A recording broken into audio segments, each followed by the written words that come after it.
Buenas tardes a todos los que nos ven desde Madrid, buenos días a los compañeros desde Sudamérica. Este es un nuevo webinar de Mirada 360 donde compartimos los conceptos más relevantes y más vigentes en estrategia y gestión de despachos de abogados con los expertos del sector. Soy Lidia Sommer y hoy charlaré con Silvia Pérez Navarro. Encantada de que estés aquí con nosotros, Silvia. Muchas gracias a vosotros, Lidia. Bueno, Silvia es abogada, pero ya no trabaja más de abogada, como yo. Silvia trabajó en los despachos más grandes o más rentables y más importantes del mundo, como Clifford Chance y Linklater. Fue experta, o sigue siendo, ¿no? Porque uno lo de ser experto no lo deja. No, uno es abogado igual que médico, hasta que se muere. Siempre. Su especialidad es Derecho de la Competencia y de la Unión Europea. Es una de las especialidades más difíciles que hay, la de Derecho de la Competencia. Y un día decidió que quería salir de las estructuras de los despachos de abogados tradicionales y prestar servicios en el sector legal de un modo diferente. Es headhunter del sector legal. Es socia directora de Iterlegis Legal Staffing Solutions. Completa. Sí. Es una compañía especializada en contratación y selección y gestión en proyectos temporales de personas, ¿no? Trata de captación de talento para despachos de abogados. Así es, y para empresas. Y para empresas, pero también para los departamentos jurídicos internos. Vale. Bueno, bienvenida. Silvia. Muchas gracias. Gracias a vosotros por invitarme a este webinar. Bueno, queremos que esto sea lo más interactivo posible. Vemos que hay gente que se ha apuntado desde Perú, desde México, desde Colombia, por supuesto que también desde España, desde Argentina. Al final de la charla vamos a responder todas las preguntas que nos enviéis, que nos las podéis enviar por el chat de la aplicación o por Twitter con el hashtag el hashtag webinar mirada. Vivimos en una era de cambios, todo está cambiando y nuestro sector va más lento que la mayoría, pero también está cambiando. Antes las relaciones de trabajo en la época de nuestros padres duraban toda la vida y nunca se cambiaba de proyecto. Sin embargo, ahora cambiamos y se dice que una persona a partir de los 5 años ya deja de aportar valor y el trabajo deja de aportarle valor. Vamos a ver esto más adelante, a ver qué es lo que está pasando en nuestro sector. Pero inclusive a veces solapamos varios proyectos, ¿no? Y tenemos redes de colaboración absolutamente diferentes e innovadoras. Ayer se discutía en Twitter con unos amigos abogados tuiteros, se armó una red de colaboración en Slack. Jorge, si puedes luego ponle a la gente el link, para compartir mejores prácticas, documentos, modelos, ideas entre abogados. Esta noción de la colaboración que en la visión tradicional del abogado parece rarísimo, ¿no? Porque nos enseñaron a ser tan individualistas y a colaborar tan poco, está siendo desafiado por nuevos modelos. Y de esto vamos a hablar hoy, ¿no? Vamos a hablar de un nuevo modelo, en especial de colaboración de abogados con despachos de abogados y con departamentos internos de asesoría jurídica. Esto es el Legal Interim Management. Cuéntanos un poco, Silvia, ¿de qué se trata? Bueno, el Legal Interim Management es, como indica el nombre en inglés, es la gestión de un proyecto temporal, pero en el ámbito legal. Y básicamente consiste en que un abogado va a prestar unos servicios por un periodo de tiempo determinado a una empresa o a un despacho. Luego hablaremos, porque en España sobre todo más a empresa, pero ya lo comentaremos luego si acaso, y en el resto del mundo tanto empresa como despacho. Entonces van a prestar unos servicios jurídicos durante un tiempo predeterminado para un proyecto o para un cometido también predeterminado. O simplemente puede ser una sustitución de una persona que falte por una baja, por maternidad, por enfermedad, porque a esa persona le manden dentro de su organización a otro país y entonces necesitan sustituir a alguien desde dentro de la empresa, pero también por un tiempo acotado. Básicamente es eso. Y siempre son roles gerenciales, porque se llama Interim Manager. Siempre es gente que va a dirigir otros equipos o también pueden ser abogados parte del equipo. No. Generalmente la mayoría de los proyectos son para personas que tienen mandos intermedios. Yo diría de un seniority entre intermedio y un nivel medio y un nivel alto, ya de cierto seniority. También hemos hecho búsquedas de abogados para proyectos para reemplazar, por ejemplo, a un director jurídico, que por alguno de los casos que he dicho pues no ha podido estar durante un tiempo. Eso es menos habitual. Y en muy pocas ocasiones para sustituir a una persona a un puesto de nivel más junior o para tareas de abogado muy junior. Si bien hay que también apuntar, y yo creo que es importantísimo y muy interesante en España, bueno, pues que también se piden proyectos con un contenido que el propio departamento jurídico no puede descargar o no debe pedir porque no tiene tiempo su equipo, o porque piensan que bueno, pues, no tienen un valor muy añadido a sus tareas. Entonces pueden ser tareas muy cotidianas como la gestión del día a día de los documentos societarios, pero que lo tiene que hacer a veces una persona con ciertas habilidades, no te vale cualquier persona. Y la tarea no es muy sofisticada ni muy compleja, pero tiene que ser una persona pues muy organizada, tiene que tener la madurez profesional para ir a hablar con los ejecutivos. Entonces es muy interesante porque pueden ser proyectos muy difíciles y muy complejos, el día a día de una compañía, incluso tareas que la propia estructura de la compañía no quiera o no pueda delegar en sus Entonces ¿es un perfil específico o cualquier abogado podría llegar a ser Legal Interim Manager? Yo creo que se requieren dos cosas. Por un lado, el conocimiento jurídico técnico, que eso es absoluto en cualquier abogado, ¿no? Sí. Eso es así. Entonces tiene que saber en lo que va a asesorar. Pero por otro lado, para nosotros pensamos que el 50% del perfil profesional depende directamente con las habilidades y con la actitud del abogado. Entonces no es conocimiento técnico. Tiene que ser un abogado que sepa desenvolverse en una organización como la empresa a la que va a ir, en una cultura similar, que sepa buscar la información al día 2, que sepa producir en el día 2, y para eso hay que tener unas habilidades concretas que no todos los abogados lo tienen. ¿Y qué tipo de empresas o despachos están solicitando este tipo de servicios? ¿De qué tamaño? ¿De qué perfiles? Bueno, en cuanto a empresas, en nuestra experiencia las empresas en general son grandes empresas que pueden tener un equipo grande o pequeño. Las multinacionales en España suelen tener equipos jurídicos muy pequeños y tienden más a contratar esta figura porque ya están acostumbradas por otros países a tenerla. Y luego también en las empresas grandes españolas, por ejemplo, que con departamentos jurídicos grandes, pues también suelen contratar pues por bajas o por proyectos específicos muy especializados que a lo mejor no tienen, pues no hay una persona en su equipo que tenga estos conocimientos y que luego a su vez pueden trabajar con abogados externos, que luego tocaremos este punto. En España los despachos de abogados todavía son muy reticentes a contratar esta figura. En el Reino Unido no es conocida, ¿no? Todavía. Sí se conoce, pero son reticentes por aspectos de confidencialidad. Pero claro, la empresa también tiene que evidentemente asegurarse de que la confidencialidad y la propiedad intelectual se respeta y nunca ha habido ningún problema. En otros países, en el mundo anglosajón en concreto, se contratan abogados para proyectos temporales, incluso en los despachos. ¿Y para el abogado qué ventajas tiene? Para el abogado tiene muchas, yo creo que tiene muchas para las dos partes.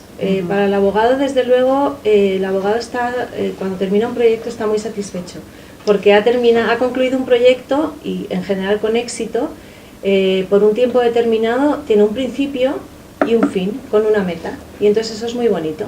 Luego la empresa, si sale bien el proyecto, la empresa es la empresa más agradecida. Nuestros clientes de los más agradecidos son los de proyectos, porque están en una situación de, digamos, un poco como crisis y dicen necesitamos esto y además rápido. Y entonces pues tienen la solución que es muy flexible. Y el abogado está muy interesado porque es su proyecto, dura un tiempo determinado, no le da tiempo a cansarse, ni a aburrirse, ni a llevarse mal, es difícil. Y luego además se empapa de la cultura y de la forma de trabajar, tanto jurídica como no jurídica, y del negocio de distintos entornos empresariales. Y entonces eso es muy enriquecedor para el candidato. Hace tiempo teníamos los secondments también, ¿no? ¿Cuál es la diferencia entre estas dos figuras? Pues el secondment es el abogado, está realizado por un abogado que envía al despacho a la empresa, y yo creo que la principal diferencia es que cuando buscamos un abogado para hacer un proyecto temporal, por lo menos nosotros lo buscamos en el mercado. Entre todos los que pueda haber, elegimos el más idóneo. Y a lo mejor en un despacho no tienen tanta variedad de perfiles, y a lo mejor pues mandan al más adecuado, dentro de lo que tienen, al más adecuado, pero a lo mejor no tiene experiencia como abogado interno, que es un requisito que en general nosotros solemos buscar, por esto de saberte desenvolver en una organización empresarial el día 2, y poder asesorar también como un abogado de empresa, no como un abogado de despacho. Y también por el sobrecoste, ¿verdad? Bueno, también evidentemente por el sobrecoste también. Pero bueno, hay veces que hay despachos que compiten precisamente enviando abogados en secondment, ¿no? Entonces ahí pues depende de la estrategia del despacho. Y luego el abogado de interim management, a diferencia del abogado del despacho, normalmente está volcado en ese proyecto. Luego no tiene otras obligaciones, y si las tiene autonomía para gestionarse, porque muchos abogados pueden ser que tengan su propia práctica en su casa, han montado su propio despacho después de un tiempo de haber ejercido en un gran despacho o en una gran empresa.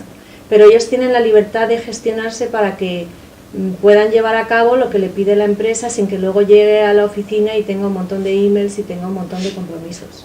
¿Y qué tipo de proyectos? ¿Puedes dar algún ejemplo de proyectos en los que siempre que no sea confidencial? Sí, el tipo de proyectos no es confidencial. Por ejemplo, uno al que hacía referencia antes, que me pareció interesante por lo curioso, fue una IBEX que nos pidió, por ejemplo, revisar todo el sistema de todos los poderes que habían otorgado todos los consejeros en 100 y pico sociedades en todo el mundo. Y puede ser un trabajo muy tedioso y que uno piensa que es muy aburrido, pero el proyecto era de grandísima importancia para la IBEX, porque tener unos poderes mal otorgados como consecuencia la responsabilidad es importantísima. Y este abogado que lo hizo era una abogada, una mujer, y lo hizo fenomenal, y se organizó todo fenomenal, y algo que nunca hubiera podido pedir a su departamento jurídico, la directora de asesoría jurídica, se lo hizo alguien, y de hecho este proyecto se prorrogó. Y otros ejemplos hay de todo tipo, todo lo que necesite la empresa. Una auditoría de protección de datos, si tiene muchos problemas de reclamación de consumidores, pero también otros temas más quizá complejos técnicamente, como tienen una integración empresarial o un M&A que tienen que gestionar, una due diligence, tienen un procedimiento litigioso complejo o tienen una financiación compleja y necesitan a alguien desde dentro que les asesore porque tiene esa expertise. Un arbitraje, es que el día a día de una empresa, porque hay una baja, en relaciones laborales también se da. Cuando hay por ejemplo, integración de empresas y hay un tema laboral importante y que requiere de muchas personas, es infinito. Los casos son todos los que quieran tener las empresas. La verdad es que han surgido en los últimos años nuevos modelos de negocio, como el de Axiom, Riverview Law, Lawyers on Demand, las llamadas ABS, ¿no? Las Alternative Business Structures. Y parece algo más cercano a esa prestación de servicios jurídicos fuera de la abogacía tradicional, de facturo por horas, inclusive aunque sea por un precio fijo, ¿no?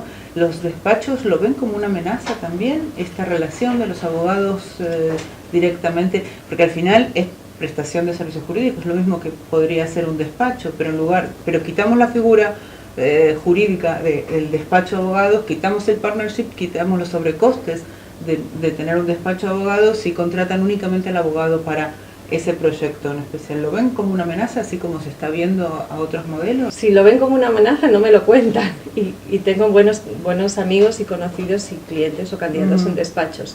No sé si lo piensan, la verdad no me ha llegado esa noticia. Quizás si lo considerasen como una invasión en su ámbito de competencia, pues probablemente lo sabría. Pero también debo puntualizar que los abogados de proyectos temporales no necesariamente compiten con los de despacho, porque muchas veces los abogados es más bien un abogado que trabaja como in-house, que está como en el equipo jurídico, y muchas veces nuestros abogados de proyectos temporales gestionan a abogados externos, pueden hacer un trabajo complementario. Y bueno, también el perfil es distinto. Como decía, yo creo que es muy importante, no es imprescindible, pero creo que es importante que la persona conozca el mundo empresarial por dentro. Y entonces normalmente no es el perfil que tienen los abogados en los despachos. Y luego, en cuanto al coste, yo diría que a mí lo que más me gusta de este servicio, la verdad es que es un servicio flexible y eficiente en términos de coste y de resultados. Y yo creo que es importantísimo que haya eficiencias y que haya flexibilidad en el mundo jurídico en España. Es lo que demandan los clientes. Pero el otro grupo de interés con el que trabajamos, además de los clientes, es los jóvenes abogados, ¿no? Y los jóvenes abogados que ahora con el título de millennials nos llenan de exigencias a los despachos y que parece que está revolucionando el modo habitual de hacer las cosas, ya no siguen las mismas pautas que teníamos cuando teníamos la edad de estos chicos, con tal de ser socio, de aguantar jornadas larguísimas y demás. Que ahora, ya saliéndonos del papel del Legal Interim Management en general, ¿qué crees que pueden hacer los despachos de abogados para integrar a esta generación a las estructuras de los despachos, para ser atractivos para los despachos? Bueno, lo que dices es verdaderamente así. O sea, viendo el mercado legal desde una vista un poco de helicóptero, en España, y yo creo que también en otros países, pero España es un caso pues quizá un poco más particular, porque esa evolución se está haciendo, esa adaptación a los millennials yo creo que se está haciendo, pero se está haciendo un poco más lentamente que en otros países. Yo creo que es clave, porque al final los despachos de abogados lo que tienen, desde mi punto de vista, es a las personas y el know-how. Yo creo que no tienen otra cosa. Ni siquiera y el know-how en general en las personas, porque sí. Los sistemas de gestión del conocimiento que tenemos todavía... Sí, efectivamente, pero bueno, pueden tener algo acumulado en hoja, desde luego, en algunos sistemas, pero no tienen otra cosa. Entonces, cada vez más los abogados más jóvenes nos llegan con demandas muy distintas a las que teníamos cuando, los abogados de mi generación, cuando yo ejercía antes, ¿no? Y yo creo que los despachos que tienen que hacer, pues es algo tan sencillo y tan difícil como escuchar. Hay que escuchar en esta vida. Pues tienen que escuchar lo que dicen y tienen que, pero escuchar, no oír así, sino escuchar y pensar cómo podemos integrar esta demanda, que guste o no guste, es la que hay en la sociedad actual y entre los licenciados en Derecho y entre los buenos abogados, y luego intentar integrar esas demandas en acomodarlas a sus estructuras, porque yo soy consciente, he trabajado en despachos, como has comentado antes, de que el despacho de abogados es una estructura específica, diferente a otras, y siempre el debate, ¿no? Si es una empresa o no es una empresa. Yo creo que es una estructura diferente a una empresa común, ¿no? Pero es cierto que la sociedad, los abogados reclaman una serie de cosas que desde mi punto de vista los despachos a los que tienen que estar muy, muy atentos y verdaderamente hacer un esfuerzo por ir modificando poco a poco su cultura. Es una cuestión cultural, las cuestiones culturales no se modifican en un día ni en un año, pero si escuchan y entienden y se ponen en el lugar de los demás, tendrán yo creo que un paso avanzado. Antes, durante el almuerzo, una pequeña indiscreción, nosotros siempre almorzamos con los ponentes antes y charlamos, y ahí la verdad que deberíamos poner una cámara porque también es súper interesante todo lo que nos cuentan. Y antes les estábamos preguntando para qué tipo de trabajo, de despachos trabajan en Interlegis, y me contabas que para despachos importantes, grandes, en facturación y demás, pero también para boutiques, boutiques pequeñitas. ¿Qué tiene? En general los despachos grandes vienen a golpe de talonario, ¿no? A contratar a lo mejor de cada generación. ¿Y qué es lo que tiene un despacho pequeñito como diferencia, como atributo de una ventaja competitiva frente a despachos grandes? Bueno, los despachos pequeños para los que nosotros solemos trabajar son despachos reconocidos y especializados en un área, y por tanto la calidad es muy buena y la prestación del servicio también es muy buena. Puede haber otros despachos generalistas pequeños que tengan unos abogados buenísimos, por supuesto no me refiero a eso. Pero lo que quiero decir es que los abogados jóvenes que quieren ir a estos despachos, y cada vez son más los que quieren hacerlo, jóvenes y no jóvenes también, o menos jóvenes, es porque trabajan en los asuntos que les gustan, que son complejos intelectualmente, que es muy importante para el abogado, pero en un entorno más fácil, más llevadero, quizá menos jerárquico, Y luego también se pueden organizar mejor el tiempo y tener un poco más de autonomía. También tienen más visibilidad ante los clientes más temprano y eso también es muy atractivo. Y la verdad es que es muy curioso porque nosotros, yo en particular doy clases en distintas universidades en los másteres de acceso a la abogacía en relación con orientación profesional a los que van a ser los jóvenes abogados de dentro de nada, ¿no? Y yo siempre les pregunto qué quieren hacer. Y hay muchos que me dicen que quieren trabajar en despacho pequeño. Y en mi época, a lo que todos aspirábamos, los que teníamos ambición, era trabajar en gran despacho, que son estupendos, yo he trabajado en dos, son maravillosos, me quedo con esa experiencia, pero hay alternativas.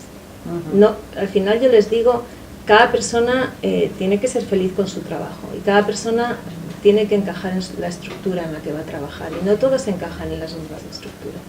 Entonces cada vez se demanda más y les interesan más.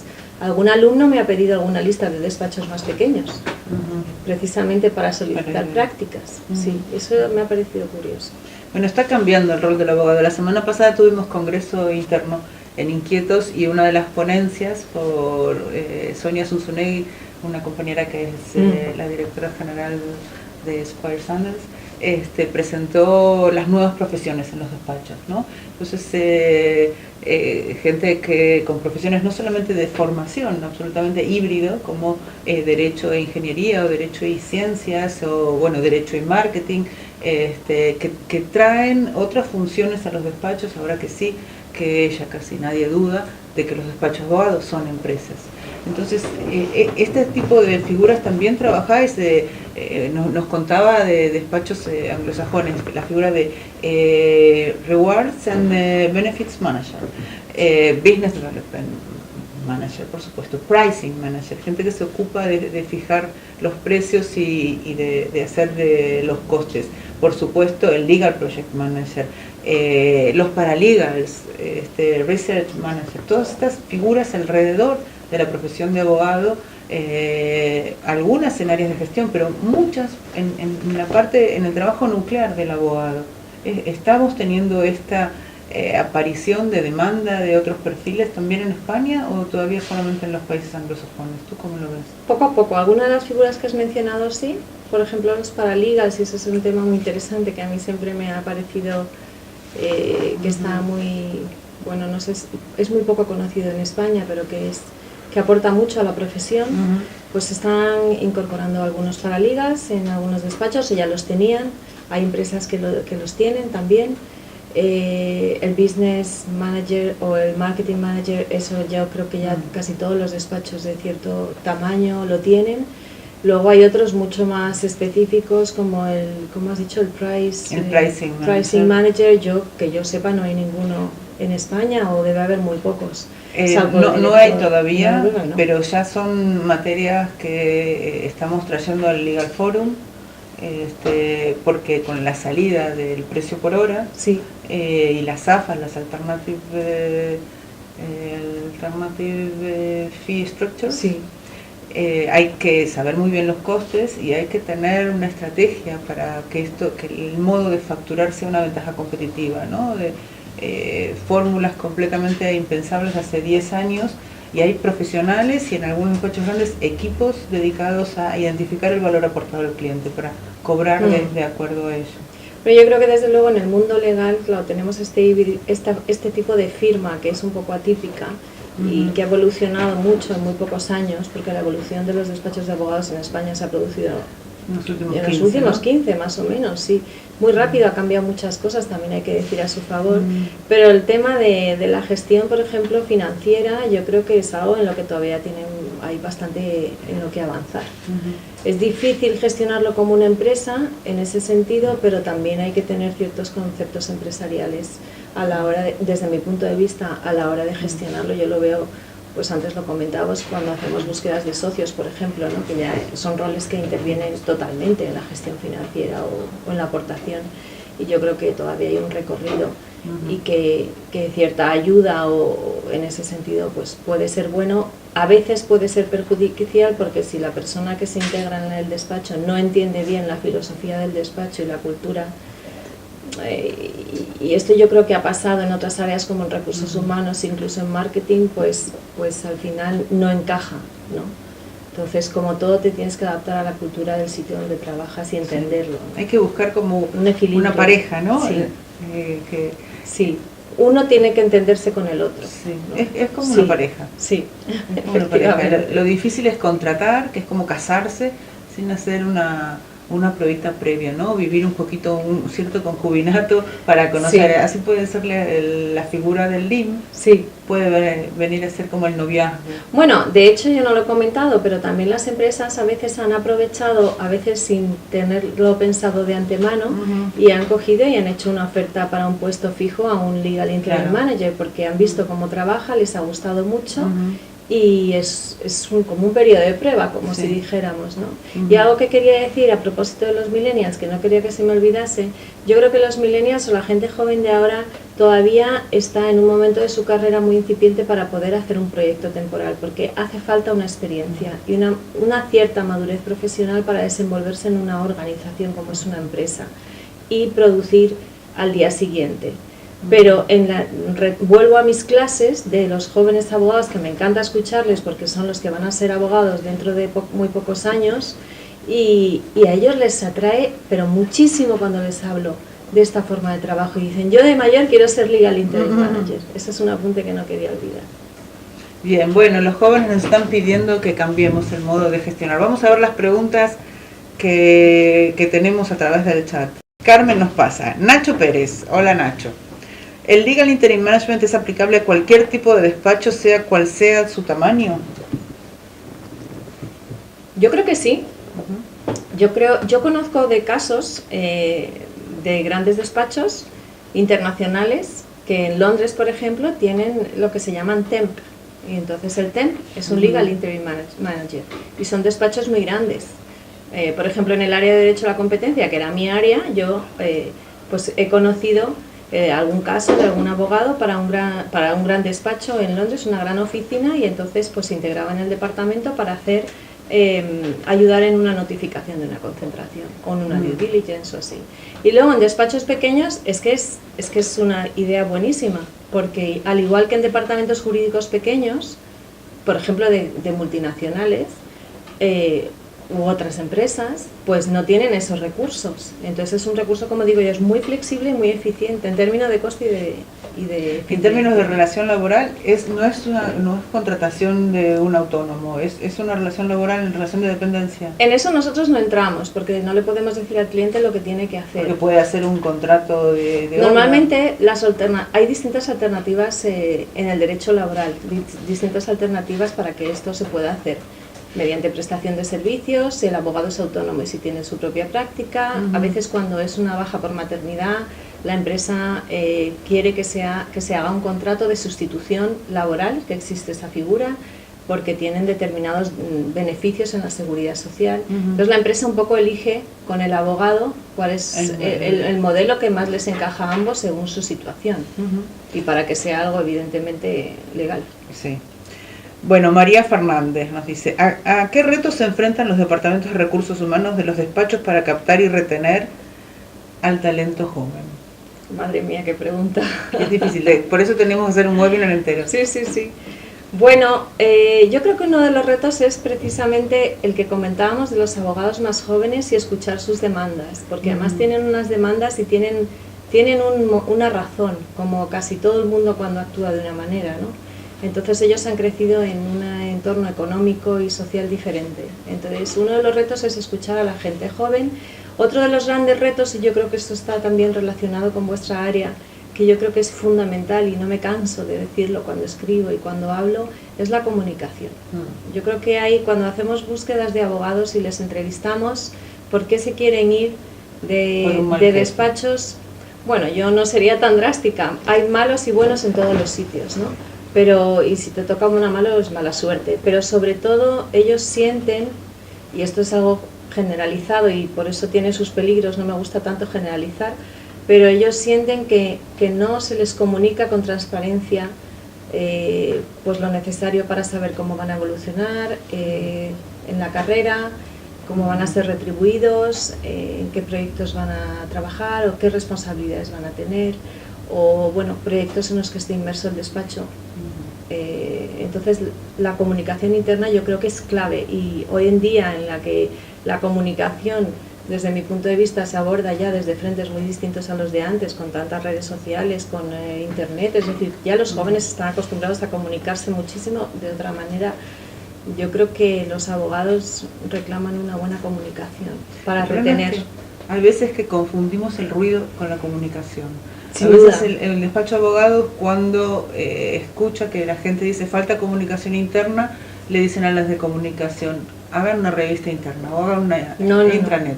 Y lo que la gente necesita es una charla sincera con su jefe, para que le diga cómo me ve, cómo voy a estar aquí en esta organización, cómo es mi futuro, qué tengo que hacer para ganar el bonus, que no sea algo arbitrario, qué tengo que hacer para crecer, para llegar a promocionar, cuándo lo hago bien, que me expliquen en qué marco se insertan las tareas que se me piden y no que me digan tenés que hacer de aquí hasta aquí.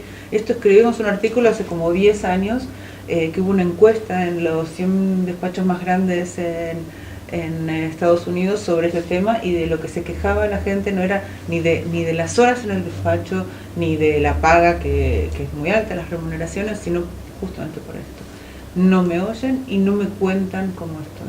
Bueno, ¿y cómo está el resto de la organización? ¿Y qué va a proyectos pasar tiene? ¿Y qué va a pasar con él? Pero yo creo que en ese sentido a lo mejor me tachan un poco de antigua, ¿no? O de arcaica, pero yo creo que ahí la comunicación tiene que ser, como dices tú, así, en un sillón, o irte a comer o reunirte en una sala, no un email, no un tweet, no una revista, no la persona de comunicación que puede hacer, tiene herramientas, tiene herramientas estas personas.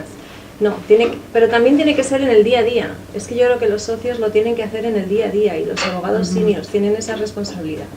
Al final dan el ejemplo y son los que gestionan al equipo. Pero sabes que tenemos esta misma queja de falta de comunicación también de los clientes.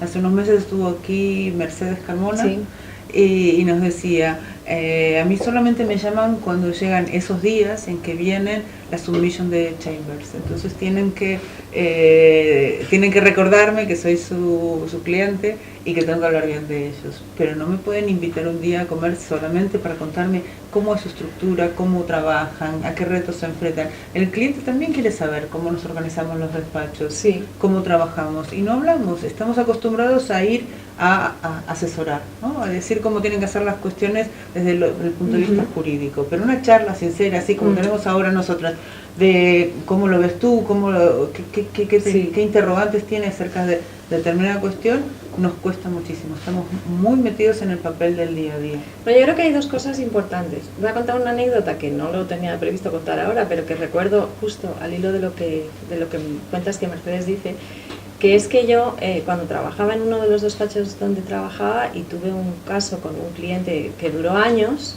pues una de las veces le invité a que viniese a nuestro despacho y se sentase en nuestras mesas, con mi equipo, el de competencia. Habilitamos ahí una mesa porque era un trabajo de equipo verdaderamente entre el cliente y nosotros, y de mucha redacción. Era un asunto de muchísimo papel, muy voluminoso, muchos datos, y le dije, ¿por qué no te vienes y trabajas con nosotros en el despacho? No sabes la ilusión que le hizo. O sea, ver el despacho por dentro, ver las tripas, ver cómo trabajan los abogados, porque parece que hay como un poco no sé, hay una opinión externa que quizá no encaje. Y vieron que nos llevábamos muy bien, que hacíamos bromas, que trabajábamos mucho, y él se sentó con nosotros. Bueno, esto me ha venido a la cabeza así espontáneamente. Sí. Y eso es un ejercicio que lo había olvidado por completo, pero quizás sea bueno también que lo hagan algunos despachos con sus clientes. Y por otro lado, hay una cosa que siempre he dicho desde que yo ejercía, y quizá por deformación debido a mi especialidad, y es que en el derecho a la competencia tienes que conocer el negocio del cliente, el mercado del cliente, tienes que saber qué fabrica, qué prestación hace, qué servicio. Yo he ido a ver fábricas de cementos, he ido a ver turbinas, he ido a ver, porque tienes que verlo, he ido a supermercados a comparar precios por mi cuenta. Esto, si lo hicieran muchos más abogados que no son de competencia y le dijeran al cliente, enséñame tu planta, enséñame tu refinería, por ejemplo a Mercedes en BP, vamos a ver una refinería y así puedo entender el negocio.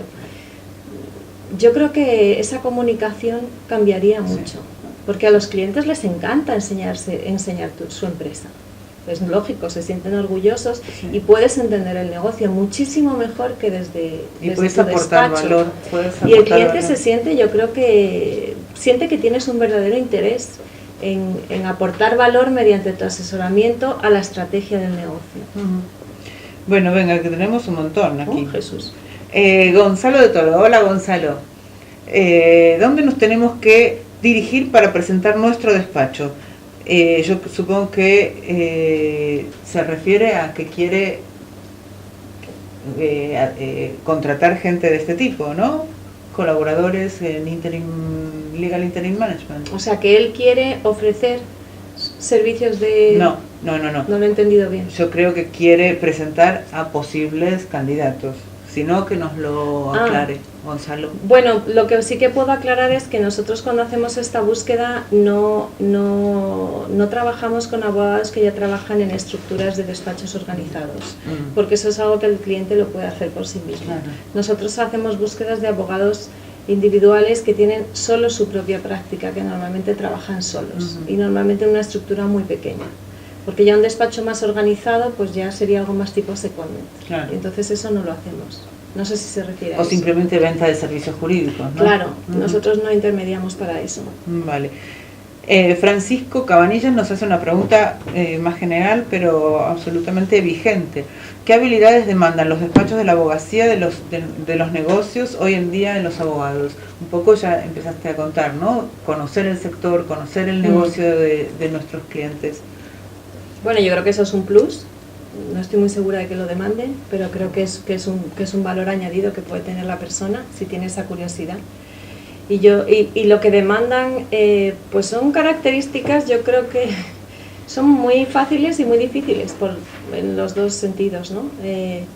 Fáciles en el sentido que es lo que todo el mundo imaginaría, que es un buen conocimiento técnico, que sea una persona estudiosa, no quiere decir sentado en una silla y que no se comunique, pero tiene que tener un rigor técnico muy importante para trabajar en un despacho de abogados, que tenga capacidad de trabajo sin duda, porque se trabaja de forma muy intensa y eso es así. Eso lo he discutido mucho con mis alumnos jóvenes, que también es algo que cuestionan, pero es así.